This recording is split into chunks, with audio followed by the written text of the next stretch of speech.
Manuel Valls a osé. L'ancien Premier ministre socialiste et actuel député apparenté En Marche se présente donc aux élections municipales à Barcelone, sa ville de naissance.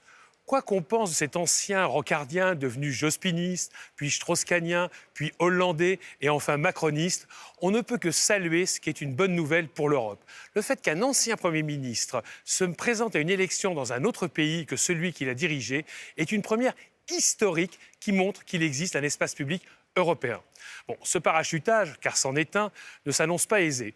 Certes, Manuel Valls est espagnol de naissance et n'est devenu français par naturalisation qu'à 18 ans. Mais il a vécu toute sa vie dans l'Hexagone au point d'être devenu l'une des incarnations de la méritocratie républicaine.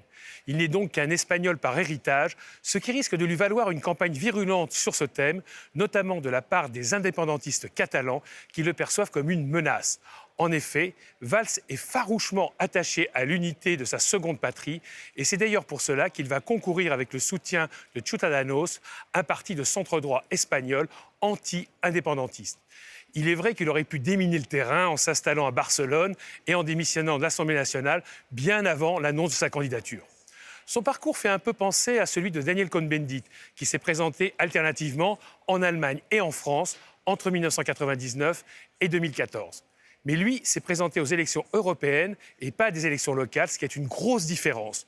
De plus, Dany est l'un des seuls politiques que je connaisse qui est totalement binational, même s'il n'a acquis la nationalité française qu'après avoir quitté le Parlement européen. L'avenir de l'Europe est là, dans cette mixité culturelle que même deux eurosceptiques patentés comme Jean-Luc Mélenchon et Jeremy Corbyn, le leader du Parti travailliste britannique, ont illustré il y a une semaine en se parlant en espagnol. Comme j'ai passé mon bac et que je gagne bien ma vie, je vais me permettre d'être un tantinet familier avec Manuel Valls sans qu'Emmanuel Macron n'y trouve rien à redire. Bonne chance Manu.